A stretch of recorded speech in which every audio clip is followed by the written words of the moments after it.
Hey. This lecture will take us on a journey beyond the limitations of the self, inviting us to explore the profound teachings of non-duality in Zen. The Zen mind is rooted in the profound truth of non-duality, which, if grasped, frees us from delusion and suffering that arise from our inability to see beyond the illusion of separation. Presenting the Gatha, the Dharma is undifferentiated. No self. No being. No soul. No life. Not 8. Not 4. Not 2. Given the profound insights contained within this Gatha, newcomers to Zen may require deeper contemplation to fully grasp its meaning. Contemplating Zen insights is always a worthwhile endeavor. Seeking explanations can often help us understand the profound wisdom that lies within. In this chapter, I will offer insights into the key concepts of Zen philosophy by elaborating on some crucial points in this poem. Let me begin by exploring the concept of the undifferentiated Dharma, and the word Dharma itself. The Sanskrit word Dharma comes from the root dri meaning to hold, and refers to anything held to be real, whether in a provisional or ultimate sense. This means that Dharma can encompass objects, events, or teachings that are considered to be real or true. In Buddhism, Dharma has multiple meanings, including the teachings of the Buddha aimed at helping individuals attain enlightenment and liberation from suffering, as well as the nature of reality itself, which is characterized by impermanence, interdependence, and emptiness. The term dharmas is used to refer to the individual phenomena or elements that make up reality, which are constantly changing and interrelated. Overall, Dharma is a multifaceted term in Buddhism that is fundamental to the Buddhist path of awakening and liberation from suffering. It refers to both the teachings of the Buddha and the nature of reality, which are seen as essential components of the pursuit of truth, wisdom, and freedom from suffering. In Buddhist philosophy, the undifferentiated Dharma refers to the notion that the Dharma is a unified whole that encompasses all things, without any fragmentation or division. This idea is closely linked to the Buddhist concept of emptiness, which suggests that all phenomena lack inherent existence and are instead dependent on and interrelated with other phenomena.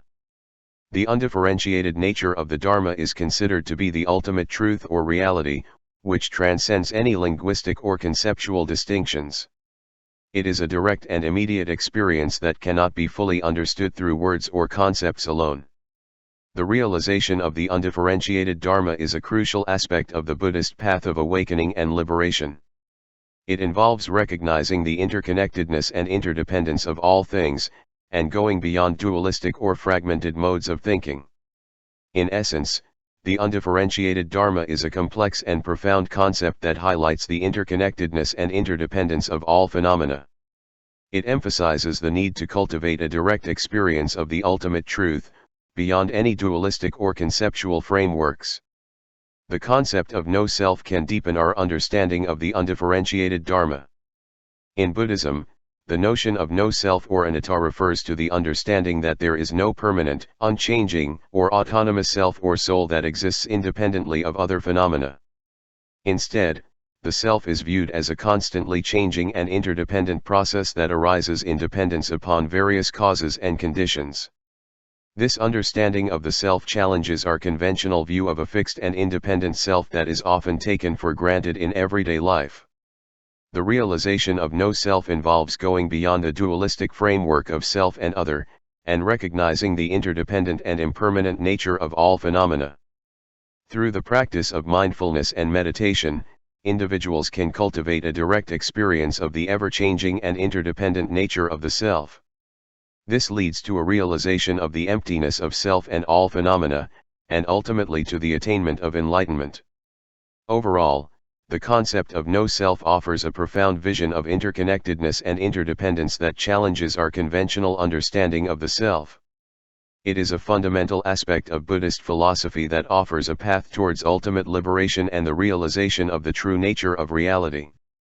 In Zen Buddhism, the self is considered to be of utmost importance and is often the starting point for exploration. From there, the concept is expanded to include being, life, and soul, encompassing everything that we consider to be real and at the center of our web of thoughts.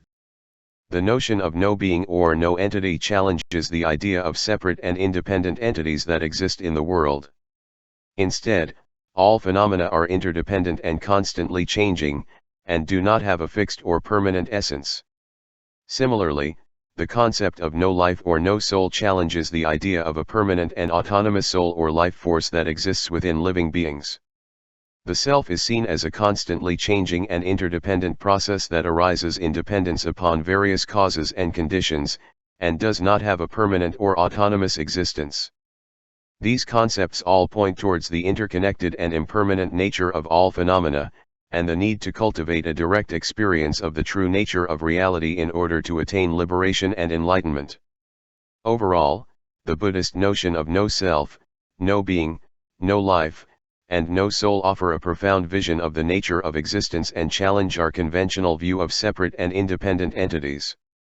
Through meditation and mindfulness, individuals can develop a direct experience of the true nature of reality. In Zen Buddhism, numbers have a unique role in communicating the teachings. Let's explore why they are negated. Each number symbolizes a specific concept and helps to deepen our understanding of the nature of reality. For instance, the number 8 represents the Eightfold Path, which is the path to enlightenment taught by the Buddha. The Eightfold Path includes right view, right intention, right speech, right action, right livelihood, right effort, right mindfulness, and right concentration. These teachings are meant to guide us in all aspects of our lives and to help us achieve liberation from suffering. The number 4 is also significant in Zen Buddhism, representing the Four Noble Truths. These are the foundation of Buddhist teachings, which help us understand the nature of suffering and the path to its cessation.